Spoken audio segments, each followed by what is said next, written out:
All right, so we're going to get started. Today we're going to be talking about what? India. Yes, it's very mysterious. Very, very mysterious. So we're going to do the best that we can with that. But before we do that, before we get there, does anybody remember what did we talk about last week?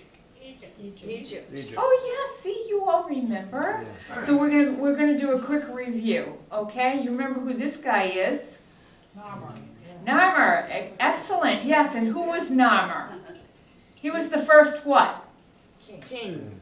Of Egypt. the two kingdoms, right? Yeah. He was the first king of united Egypt, and exactly, yes, south and north, upper and lower. And we remember, really remember him because we did a little studying, a little archaeological study of our own on him. You remember the Narmer palette? Yep. Yes, and so we kind of had to do what the archaeologists did way back in the day because they didn't have an understanding of what these symbols were about yet, and they just had to try to figure it out. We also spent a little bit of time on the pose, and Pat is convinced that this is a yoga pose. She's convinced that this isn't Narmer the warrior, this is Narmer just doing some yoga. Goddess. Yeah. So, With a stick in his hand? yeah. I don't think so. It's for balance. So what came first? The beheading or the yoga pose? All right, and then so we took a look at that and how it repeated itself. Remember, Yeah. throughout the ages, what did the pharaohs want to project? Their power. Power, strength, their dominance over their what? Enemy. Yes, exactly. They wanted to promote their dominance. And so what Narmer had to do once he unified Upper and Lower Egypt was he had to combine, The The hats. hats. yes, hats or crowns, either way. And we all like the combination. We all like the combination crown. And then what Narmer did after that was he established a capital city. Do you remember what the capital was? Memphis. Excellent, yes. Memphis. Memphis was the capital, and here's the ruins that you can see today. Has anybody been to Egypt? Nope. Go there. Oh. Wow, we have a couple of people I that have haven't been been to I was going to Egypt. go, but they had the overthrow the year that I was going. I thought maybe not. You thought maybe that's not a good idea. Yeah, recently? No. All right, and then we took a look at some of the temples to the gods and goddesses, and if we were looking at the temples, then we had to look at, of course, the gods and goddesses. So we did a very quick look at the main ones, and we told the story of Osiris and Isis. That was pretty interesting, as you recall, right? Yeah. So we don't need to go into that again. Can't keep track of the That sun. came up this week too. Did that come up too? Yeah, it's so funny. It's so funny how that happens. All right, and because Osiris was chopped up and thrown all over the world and put back together, there's a whole obsession with what? Death. Excellent, yes. And so we have the Egyptian Book of the Dead, and we took a look at that. Not too in-depth, but we know that the book is to help you prepare for the journey, correct? The death is a journey, and you have to go through all these trials and tribulations and riddles, and you have to answer all these questions, and ultimately at the very end of your journey you come to the last location where your heart is weighed against a what? Feather. A feather. And what has to happen in that? The heart has to be lighter than the feather. Yes, the heart has to be lighter than the feather, and if the heart is lighter than the feather, You can go. You can go. you can go into your eternal, Rest. yes, your eternal bliss. You take everything with you. Yes, we took a look at that too. But because your journey your journey is in spirit, you have to have that funerary mask. Remember that? Because why? Why do you have to have this?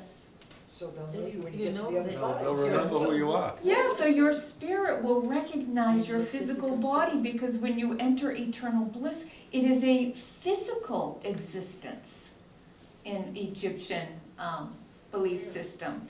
It's physical. In fact, it's so physical that you must have everything that you had in the physical world. And so you bring with you your furniture, you bring your cosmetic case. Remember the cosmetic case? And the slave. Yeah, you have to have your makeup. And then, yes, what did you say, Effie? The slaves. The slaves, yes. Oh my gosh. They actually killed their servants. They weren't all slaves. Some No, were, I know. some were not, yeah. So you killed them because you need to be, All together. you need to be all served. together. Yes, Dennis, it's a loving act of kindness that they killed them, so that That's everybody why would they be. killed them all. Yeah, so we could all be together, yes, I get that. I love killing you. Yeah, yes, isn't it, Is that where they it's get I very love thoughtful. you to death? What? It's a Is that lovely where they death. get I love you to death? Love you to death, yeah. So you have to be served, and we don't really know whether or not the servants would have been willing. They might have been willing. They might have thought that this was an honor. We don't know. We don't know. But what we do know is that they had a very, very effective and intricate mummification process. And you remember the mummification containers. Yeah. And we went over what is taken out: stomach, intestines, lungs, and liver. But what was missing? Yeah. The brains. Brain. Brains. Yes, the brain. Why don't they preserve your brain? Because they didn't think They it was didn't- worth anything. They didn't think it was worth anything. Yes, that's exactly right. Talking about my brain. They thought that all your decisions and everything came from the heart. That's why the heart is weighed at the end. Yeah. Yes, and so the brain was not thought to be the processing center, and so you did not need to have that. So we looked at mummification, and we wanted to know, or Pat, I think, wanted to know, how did they ever come up with this? Like, what made them think of this? And it's most likely because of where they lived. Where did they live? Desert. Dry. Exactly. desert. Yes, they live in a very dry area in the desert, and so they most likely came across well-preserved bodies. Mm.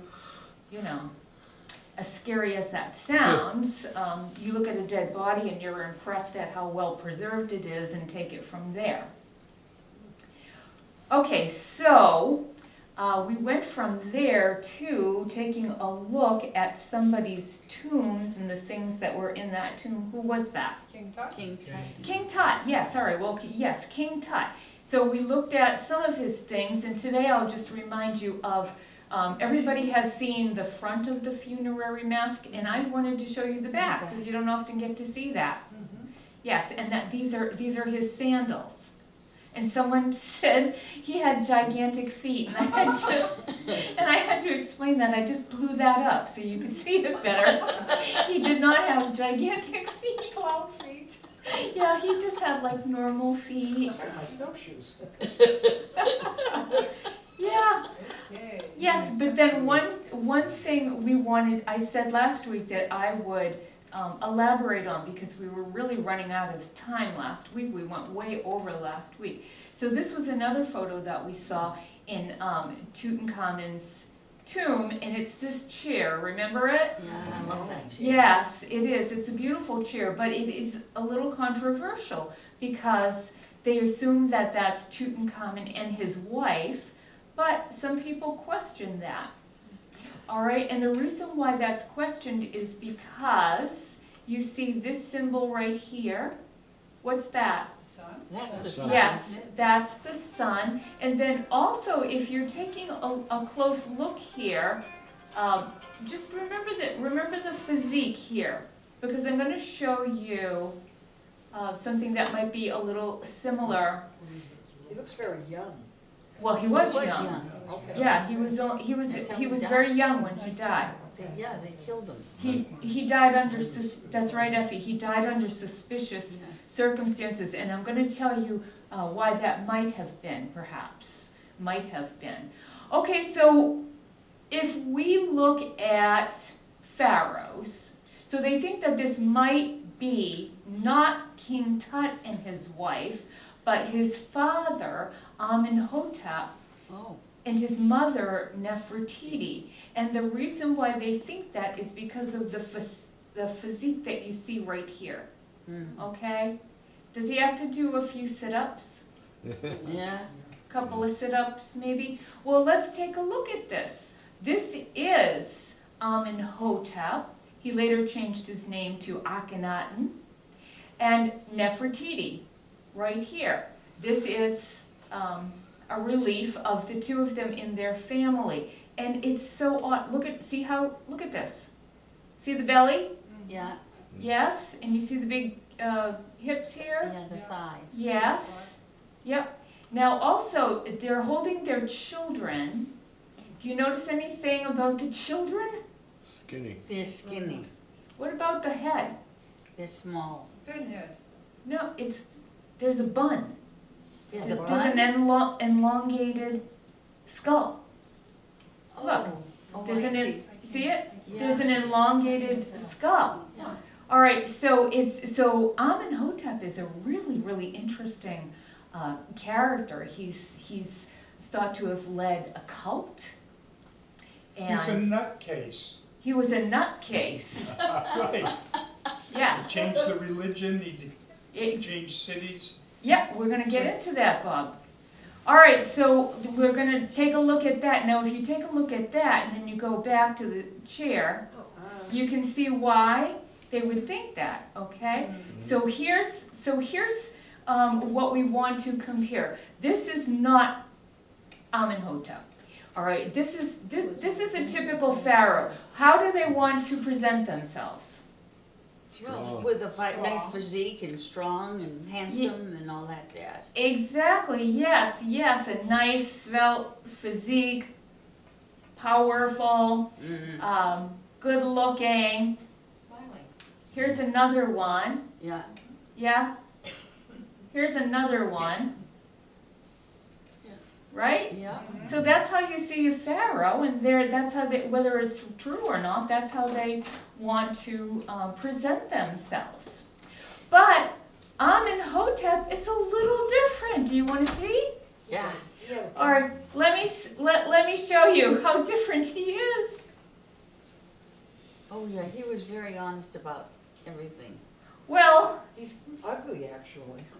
he's got unusual features, right? Hi, John. Do you want to come sit down? Yeah, oh, yeah. He's got very, very unusual features, and he has no problem having himself depicted like this. Yeah, Okay? yeah, Do you see that? yeah, Isn't that striking? yeah. Well, Well, his bottom half is kind of heavy. Well, he's also got he has breasts. Look, he's got protruding breasts. No other pharaoh would do such a thing. And then his lower body, he's just very, very out of shape. Wait till you see this one. slanted eyes, too. Oh, my. My, that's quite All a right. set of thighs. Yeah. Yeah, Well, maybe he was proud of it. he was. He must was, have been. He must have He been. had to have been. He had to have been. He's missing something, though. Oh, for God's sake.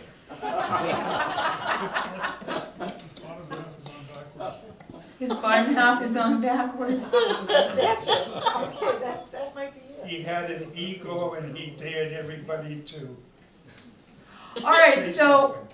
something. So he is quite extraordinary, don't you think? He is completely 100% out of step with all of the other pharaohs. He is a nonconformist, and it doesn't stop there. He decides that what he's going to do is he's gonna take, remember, is this a polytheistic culture? No, he. Yeah, there's hundreds of gods, Yeah. right? There's hundreds and hundreds of But he gods. didn't believe in that. He didn't. Who did he worship? The sun. Yes, The sun. the Aten, exactly. So he wants to worship one God. Mm-hmm. What is so incredible about this? Well, The picture, because he's now gone into a bird face. Well, that's Ra, that's the sun god. that's the God. Okay. All right, so we've got Amenhotep, who is a monotheist. Mm. He's a monotheist. How do we think of monotheism? That's the Jewish. That was Yes. God. We are monotheists. We are Yeah, monotheists. We are monotheists, and we tend to think of Abraham Yeah. as being or Judaism as being the first monotheistic. This could have been the first monotheistic. Yeah. All right, so what he decides to do, so now he's changed his name. Mm-hmm. All right, he has decided that in honor of Ra, and he's Akhenaten, so he's changing, see these are the different names for the sun god, Yeah. for the god of the sun.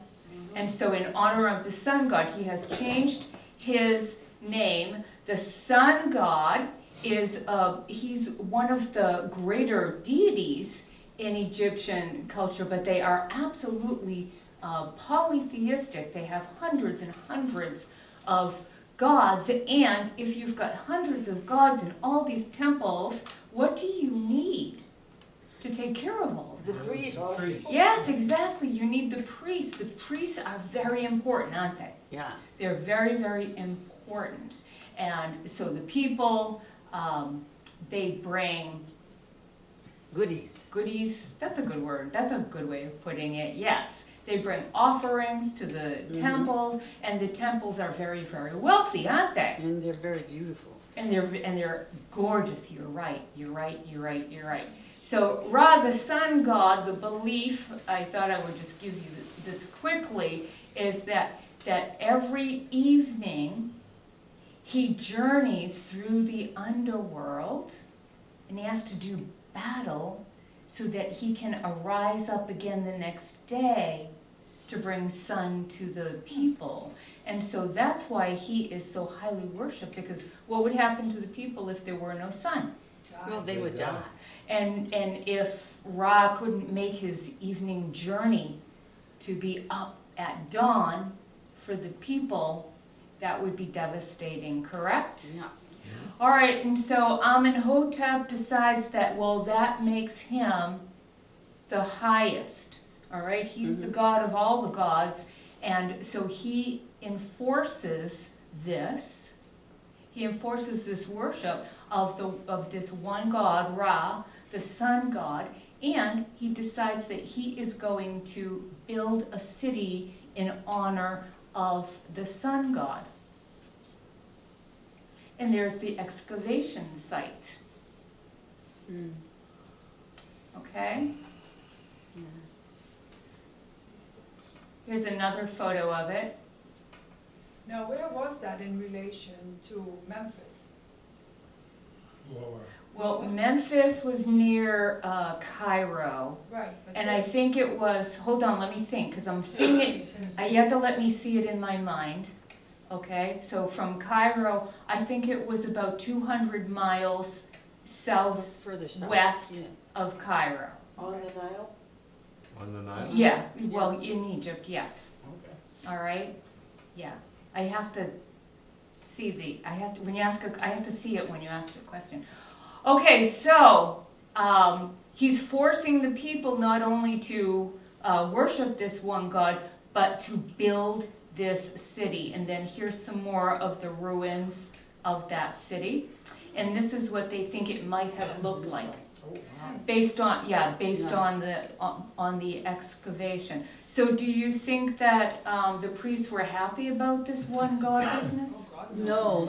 Yeah, no, they weren't happy about that at all. Yeah, and of course, if you just have the one God and it's such a big, industry, that's what it was, an industry. Yes. Then what happens to the wealth Well, He's depleting the well. He's building the city. He's eliminating the, the purpose of the priesthood. mhm. So anyways, yeah, he was not popular. So he was considered a cult, and he was considered the worst of all the pharaohs.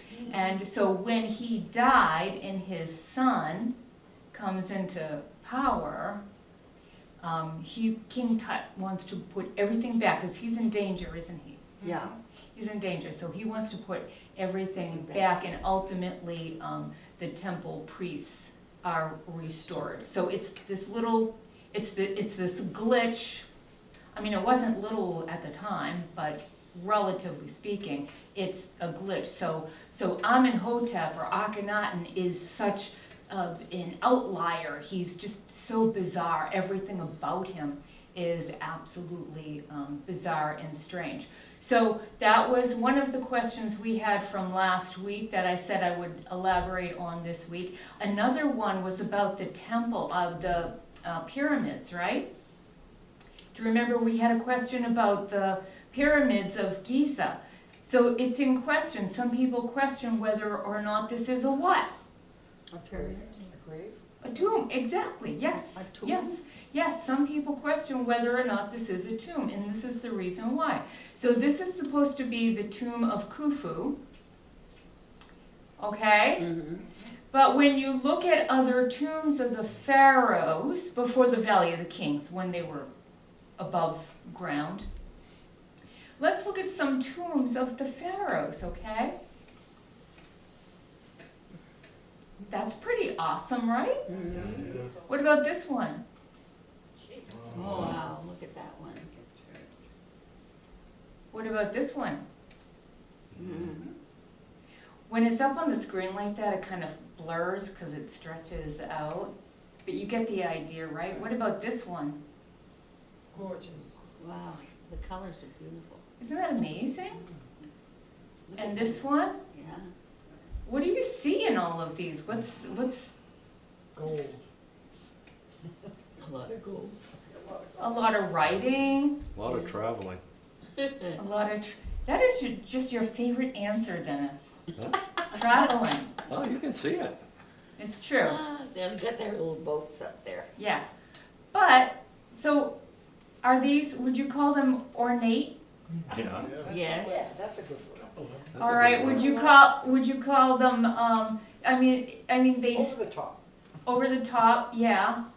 And you see this writing, and the writing talks about the pharaoh's accomplishments, his great conquests. It talks about all of that. Okay. Want to see what's inside Khufu's temple? Nothing.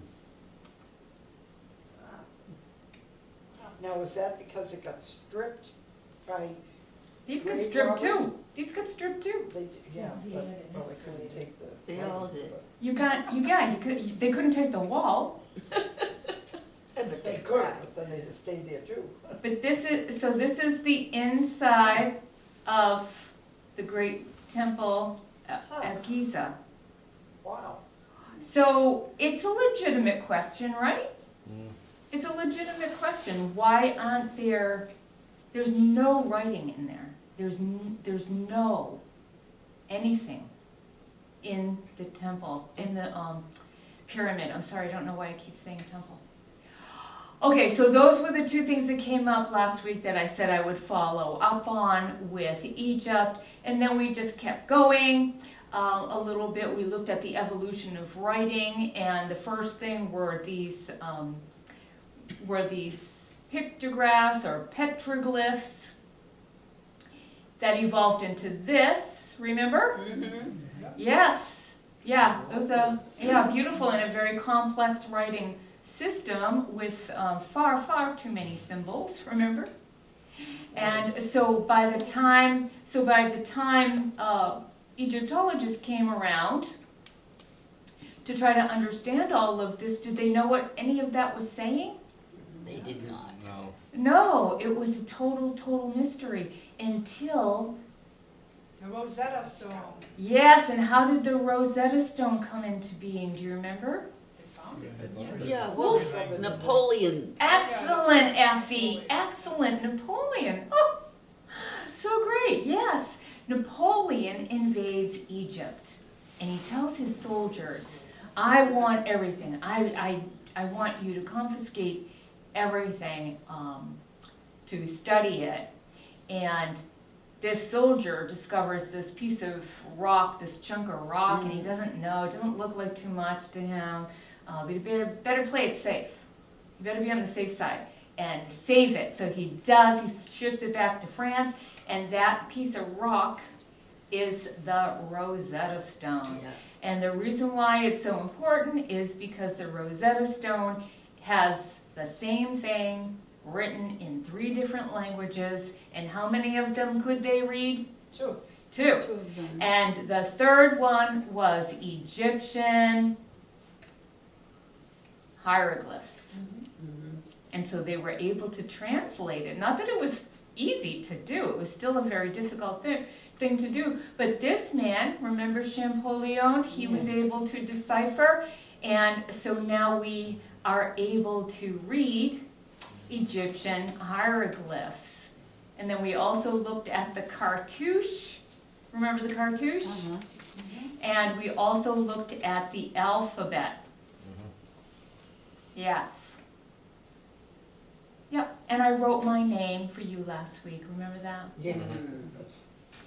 Okay, so do you feel all caught up and all your questions have been answered Yeah. about last week? Yep. So now we can move on to what? How did the India. museum wind up in England? How did it wind up in England? Everything winds up in the British Museum. The British Museum has way more stuff than I think it should. Like, it should belong to its original country, but it's in the British Museum. That's right. Yes, when I'm researching stuff, that's the first place I go to, is the British Museum, because I think that's my best shot of finding it. It takes you days to go through the place. Yeah, oh yes, I'm sure, I'm sure. Yes. Okay, so ancient India. Now, we are here and talking about these things because we started out with what was the topic? The evolution of humanity. Yes, the evolution of humanity. And so India also is in this category, in this area at this time. But not a lot of people know about it. So we're going to take a quick look and we're going to talk about what we do know, what we have been able to find out. Okay, so you've heard of the Indus Valley Civilization? Mm-hmm. Yeah, what? Who? What? No, I never heard of it. Yeah. No, I've some heard of people it. haven't. Some people have not heard of the Indus Valley Civilization. And it's really fascinating because let's take a look. So we have been talking about the Fertile Crescent where farming begins, correct? Yes. Where farming starts about 10,000 BC. And in the places we've been looking where they think it originates are, we've got Mesopotamia, correct? Yes. Yes, we've got Egypt. Egypt. Uh-huh. And we know, we did a whole thing on China. Remember our whole entire China series? Yeah. But what we didn't know about was the Indus Valley. There was a civilization in the Indus Valley that was underground. It was covered up. And the only reason why we know about it is because, well, talk about the British. Here we are again. Yes, yep. Okay, so when Britain occupies India, it's in that time frame where archaeology is becoming very, very popular and interesting. It's becoming, it's in vogue. It's the thing to do. It's starting to trend. The reason why they started to dig was because they kept finding these things. Look at these things. And there's clearly a language here. Look at this. Look at these. Doesn't that look like a language? Mm-hmm. But they don't know what the language is. Do you know that we do not know still? Mm. We still do not know, but they were finding hundreds and hundreds of these clay tablets, and until we have an Indus Rosetta Stone, You don't know. we just won't know. So we have to rely on the archaeological finds. So they found these clay tablets and they start digging. They're gonna dig. And we do know a few things. So here's what I can share with you, and it's the best that we can come up with from the scientific record. Okay, the Indus Valley Civilization was the largest by far of the four. So it's the least known, But the biggest. but it's the largest. The largest, so it was very, very significant. It's also incredibly different. It's unique. It's in its own, it's got its own culture entirely. So they start their farming right around the same time. Remember, we keep saying over and over again that we know ancient Sumer was probably the first or arguably the first, but they all came up relatively at the same time. Mm-hmm. Yes, so it is thought that the Indus Valley too emerged as a farming culture around 7000 BCE. We also know that they started creating little villages, and there's also evidence that their villages, their homes were made out of mud bricks. They had mud brick homes. We know from the archaeological evidence that their villages and their towns had planned streets. They were planned and they were parallel. So this was all mapped out when they built them. Let me show you some pottery. We've talked so often about how important pottery is to the culture, right? So here's some Indus pottery. Nice, right? Mm-hmm.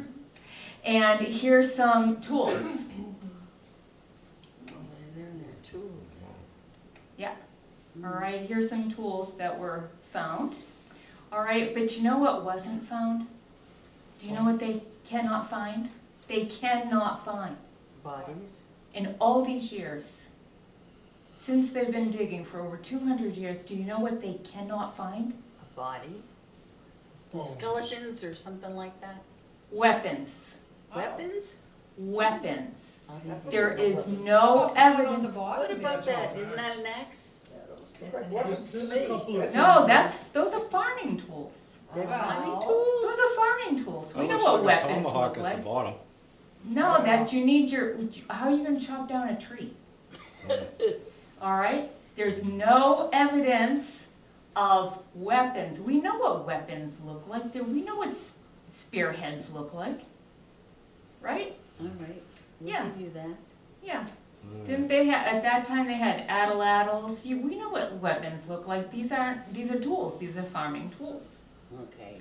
All right. Now, Effie, I'm sure you could innovate Decapitate somebody. and get, yeah. Yeah, that bottom one could definitely be a weapon. Yeah, Effie, I see you looking at these tools and, figuring out how to use them in different creative ways. But there's no evidence Yeah. of weapons of war. There's no war weapons. There's also no indication of Weapons. or kings things. or leadership. They were very peaceful then. Yes, Pat, exactly. So scientists have to come to the conclusion that not only is this the largest, hugely successful, but a peaceful, Like a communist. Yeah, but, yeah, a Everybody peaceful but, society. but how did they set their laws up and their government up without, That we can't know that until we break that code. We have to be able to read that writing. they All haven't right. done it yet? No, we still don't know. Oh. Yeah, we still don't know. That's what's so Isn't that fa- also an area that has different kinds of climate? Well, they think that the change in the climate, that's an excellent point, Edith. They think that the change in the climate is what drove them out because there doesn't seem to be a natural disaster. There does not seem to be any massive destruction, and there's no evidence of war. So it So drove they them out to think- some other place. So they had to move deeper into what we now know of as India. Okay. And they think it was probably because of climate change. Exactly, Edith, that's exactly right. So we don't see any evidence of rulership, of kings, of queens. We don't see that. When we see it so predominantly in Egypt and Mesopotamia, right? Yeah, I mean, we have kings lists. They're like the most important people, but we don't have anything like that yet that we know of. And the only thing that they've been able to find that might be palatial is what is known as the Great Bath. All right, so in one of the cities, it's actually closer to Pakistan, there is something called the Great Bath. So this is this great huge place that seems to have been a communal bath, but it's the largest thing. Otherwise, everything that they've excavated has been common, nice, but it seems like everybody lived in a common type of a home and village and community on an even level. Isn't that astounding? It's Yeah. astounding for the time. Because think of where they are. Remember the map? Yep. Yeah, they're all, Iran was a part of that for a time. Iran was a part of the Indus Valley. Didn't Buddhism come out of all of that though? That Yes, was it much did. later. That peaceful, Yes. quiet. Yeah, Yes. that was much later though. Yep. Yep. We're gonna get right to the edge of Buddhism, but not quite. Okay? All right, so this was the closest that they had to any kind of an extravagant gathering place. Not that they don't have some incredible temples now, and I've got a little clip I'm going to show you their beautiful temples now. All right, but they think that this is what it might have looked like. Oh my, Yeah, pretty, huh? yeah. Yeah, really, really beautiful, and that would have been for everyone, and there is no evidence of a class system. Of course, we know that changes, right? Oh, yeah. Yeah, that changes, but at this point in time, we don't have that. And then the other thing they found lots and lots and lots of is toys. They found children's toys, a lot of them. All right, so that seems like a really, really nice place to live. But what about religion? Because everybody has to have religion, right? Do you have to go? All right, thank you. And just be careful of the... Yes, and I'll see you on Friday? Yes. All right, I'll see you Friday. Thank you. All right, so what about religion? They have a fascinating religion. All right, we're going to take a little bit of a look in that. Look at this. It's colorful and it's exciting. All right, it's Hinduism. Did you know that Hinduism is arguably the world's oldest continuously practiced religion? Yes, the world's oldest continuously practiced religion. Then we have the Vedic period. Have you heard of the Vedas? Nope. No, the Vedas. So in Hinduism, they don't have like churches and religion. They don't have a Bible or scripture or anything like that, but they have the Vedas. And the Vedas are, it's poetry. What? Poetry. Yes, it's poetry. It's hymns, it's poetry, it's prayers. And originally, this is recited. This was coming down through an oral tradition. All right, it wasn't written down until later. All right, and the time frame was pretty wide. It was 1500 BC to 600 BC, so it's a pretty wide time frame. that they're guessing that they had writing. And do you remember what the writing's called? What is the writing called? Oh, jeez, I need that too. Sanskrit. Yeah, I know Sanskrit. that too. Yes, you've heard about that, correct? Yes. Yes, you've all heard that. All right, so that is the writing. And from Sanskrit, what they did was they took all of these hymns and prayers and poems, and they wrote them down in what they call the Vedas. So they're books. There's 4, and there's a collection that comes in 4 volumes. And that's where we learn about the gods, right? Is through these prayers and hymns and songs about the gods. So we can know a little bit about the religion that emerges after this disappearance of the culture, and then it resurfaces later. And this is what we know. Of course, I'm just going to tell you basic stuff. It's a lot more sophisticated than what I'm about to say, but we just have a little bit of time, right? Okay, so Hinduism. What are their beliefs and practices? It's kind of really fascinating, all right? Do you think that Hinduism is polytheistic or monotheistic? Polytheistic. It looks really polytheistic, doesn't it? Yeah. So you're never going to believe this. You're going to be shocked when I tell you it's a monotheistic faith. Why is it a monotheistic faith? Because what they believe is that there is something called Brahman.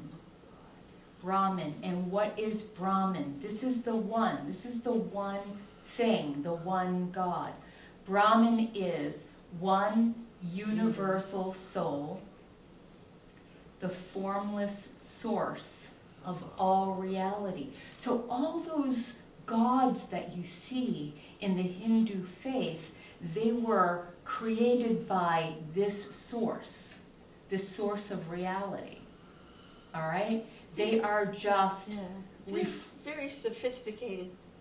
it is sophisticated. You have to really sit down and think about it. It's not really simple and straightforward. No. But I don't know how many religions are. I mean, this is really. Deep. It's Is that the deep. same Yeah. spelling for like the Brahmin bull? Yes, it is. Ah. Yeah, it is, Pat. Yeah. Pat's familiar with the Brahmin bull. And the bull was a very significant hieroglyphic, so. Oh, yes, that's very true. Yeah. So Brahman is the one God. Brahman is the one God. Mm-hmm. All right? It's not a God. It's a genderless God. It's just the essence, the energy of all that there is. Okay? They believe that the soul is immortal. All right? Mhm. The soul is immortal. And if the soul is immortal, the Atman, what happens? What do they believe happens? Because we know that we die. It keeps coming back. It keeps coming back. That's exactly right. And that's called the transmigration of the soul. The transmigration of the soul. And so if your lifetime is cyclical, then it makes sense that all of time is cyclical. And in the Hindu faith, that's how they see time. It just goes in a circle. It's not linear. We see time as linear, right? We have a beginning and an end, Mm-hmm. but not in the Hindu faith. It is a circle. All right, so there is a beginning, and you go through a whole process, and then there's a destruction, and then it begins all again. It goes around and around and around. All right, so in this idea of reincarnation, you could be reincarnated as what? A scorpion. A scorpion? That's interesting, yeah. Yeah, anything, right? Anything. So a You man can- could come back as a woman or anything? Yeah, a man could Yeah, come back any as kind of animal. woman, an animal, and you could come back rich, you could come back poor, Could you you could, come back as a rock? you could come back as a rock, you could come back as anything. Yeah, You can come in, and what determines that? Do you know what determines that? your life, how you lived your life. Oh my gosh, Effie, and that is called, did everyone hear what Effie said? How you lived your life, and that is called, Karma. yes. I'm more into this than I thought. Yeah. So karma is a concept of how you behave. Yeah.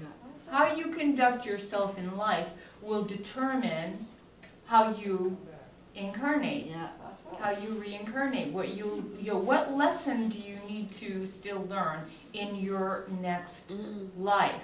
All right? Now, if this is going on and on and on and on, do you think that it's desirable to watch your karma? Right? So that you don't have to keep coming back so that is the goal. yeah. All right? That is the goal, is to It's very sophisticated. it is really You really have to sophisticated. think about it. You do. Yeah, And it gets a little more sophisticated. Yeah. Wait till I tell you the next one. okay. All right, so we have the concept of karma, but that's pretty easy, right?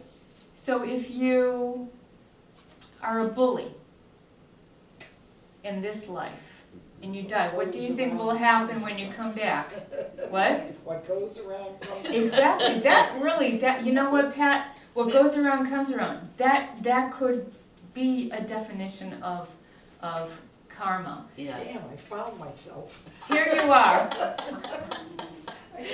The Hindu religion is the faith for you. It is. Okay, now the next concept is the concept of dharma.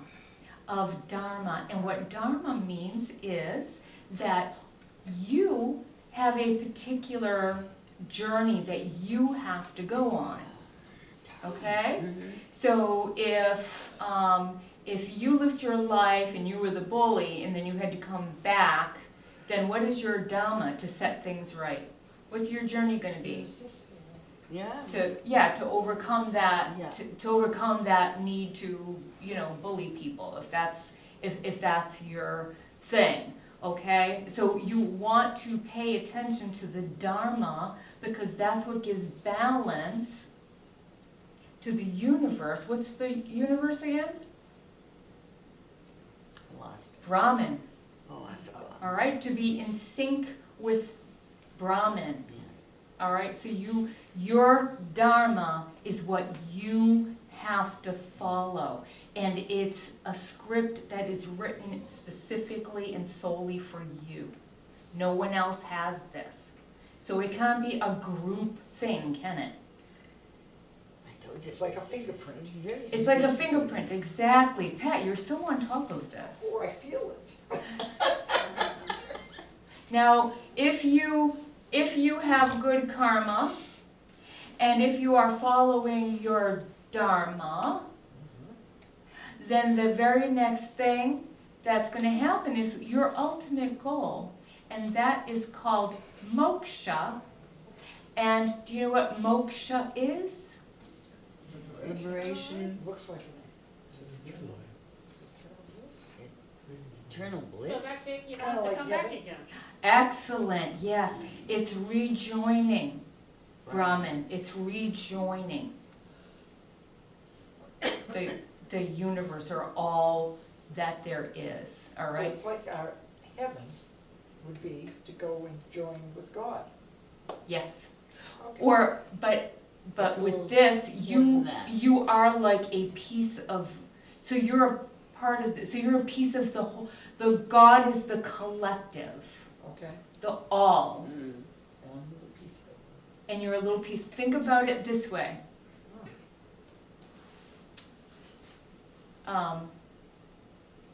Well, I heard this one was good. So if you think of an ocean, okay, a great big ocean, but you can lift drops of water out of the ocean, right? And drop them back in, so you could scoop some of the ocean out, but it's from the ocean. All right, you can scoop some of the water out. but it's from the ocean. So that is like a, kind of like a metaphor that we could use for what Brahman is. So the goal in Hindu faith is to get back to the ocean, get back into the ocean, to get back into the Brahman. All right, and because of this concept, there is no leader, but you can see why there would be no religious leader, right? Because how could someone else tell you what your Dhamma is? I thought these people were agricultural people. Where did they get all these ideas? Well, when you're out there in the field, you have nothing else to do but think. Okay? They're out there thinking about this stuff. Okay? It's very meditative to farm. All right, so yes, I know it's just incredible. It's just very deep and intense. All right, but that's what the belief system is. So now it seems counterintuitive that we have this concept of monotheism, that everybody, that the Brahman is all of us, a collective whole that we long to return to. We want to put our piece back into it, correct? And then it seems counterintuitive, though, that they also have these gods. So on top of these concepts, they also have gods. So this is Brahma, okay? Very similar, we just have a letter missing on the end. This is Brahma.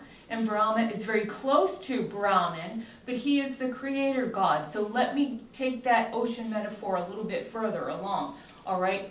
So if he's a creator god, then what about Brahman? Well, let's think of the ocean. So the ocean is a thing itself, and everything in the ocean, all the fish and the coral and the seaweed and everything that's in the ocean is from the creator God. Do you see what I'm saying? Does that make sense? Pat's stewing on that. Yeah, It's hard to it's a get your deep head around. concept. It is. It's a very deep concept. Brahma has 4 faces, actually. I wish I had thought of that. 4 faces to look in all directions. Okay? To be looking everywhere in all directions. And Brahma is part of a trinity. All right, so we have Brahma, and then we have Vishnu. Have you ever heard of Vishnu? Yes. Vishnu is the protector, the preserver god in the Hindu faith. And why would you need a preserver god? In case you go off track. Excellent. Exactly. In case we go off track, right? Now remember, it's cyclical epochs of time. Time is cyclical. Okay? Now if people seem like they're gonna destroy the earth or interfere with the Dharma before it's time, then what does Vishnu have to do? Intervene. Yes, intervene. And sometimes Vishnu intervenes by reincarnating in a human form and coming down to set things straight. And you may have heard of one of these avatars. Have you ever heard of Krishna? Like in Hare Krishna. Yes, exactly. Exactly. All right, so Krishna and the legend of Krishna is Vishnu incarnated, coming to intercede, to preserve, because the time wasn't right for whatever was happening. So Vishnu is part of the trilogy. And you've heard of Shiva. Yeah. Oh, yeah. Yes, everybody's heard of Shiva. Yeah. And Shiva is the destroyer god. And that might sound like he's an evil being, but he's not. Because what happens at the end of the cyclical cycle? That made no sense. Cyclical cycle. What happens at the end of the cycle? Everything You has to die. be destroyed so it can be born again. So this is not an evil God. This is not a fearsome God. This is what has to happen in order for the rebirth, the renewal to take place. All right, so that's what you have, Brahma, Vishnu, Shiva, and those are the main gods in the Hindu faith. They also, though, have, I wanted to share this with you, if you will just give me a couple of seconds, it's just a couple of minutes here. These temples are extraordinary. I wanted to share them with you.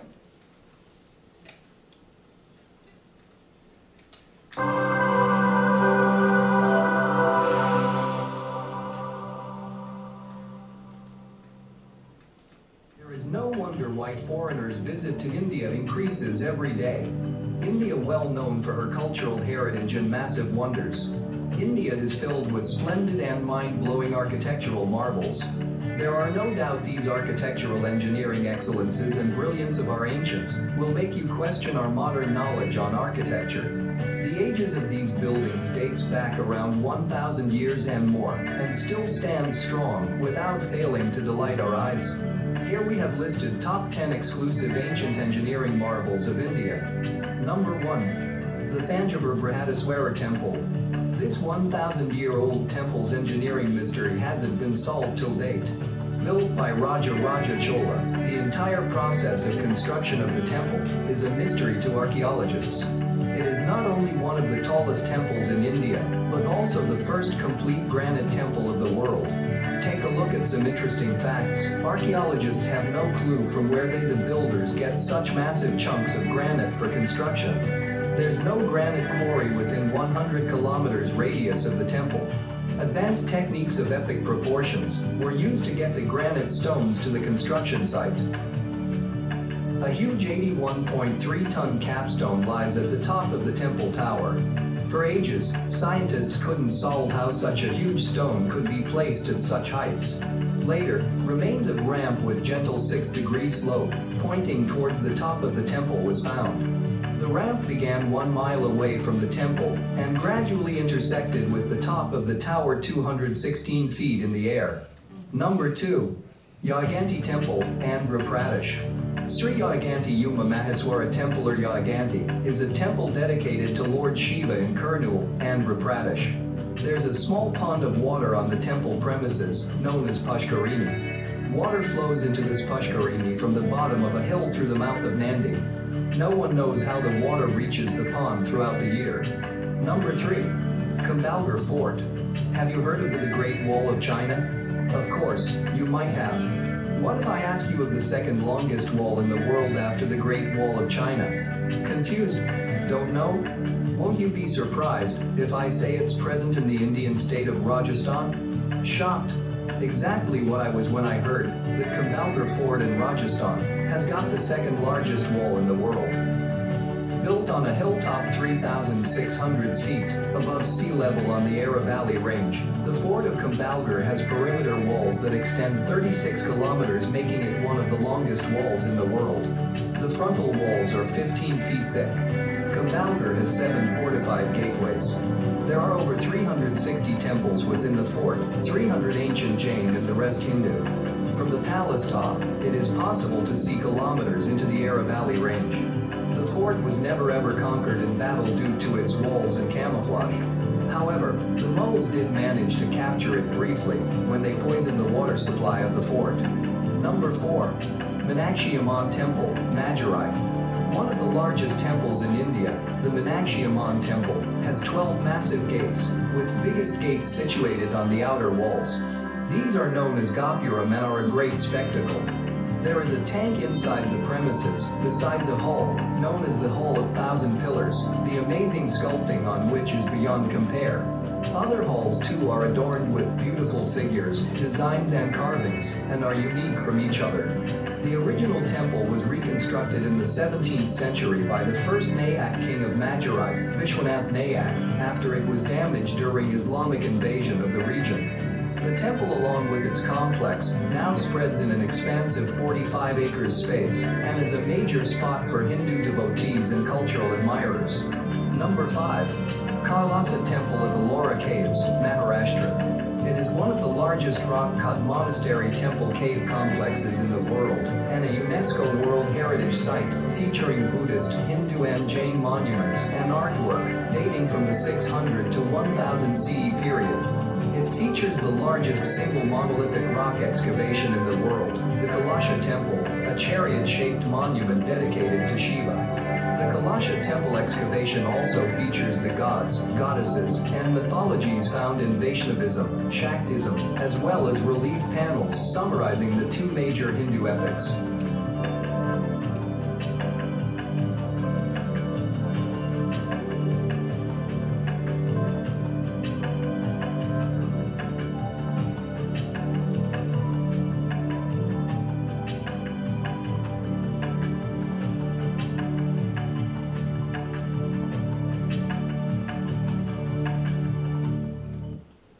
That's amazing.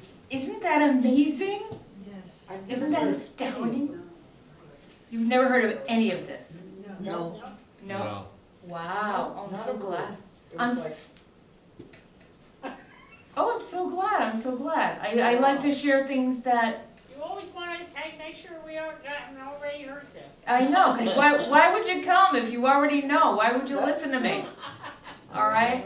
All right, now let's think. I need everyone to think, because next week, guess what we're gonna be doing?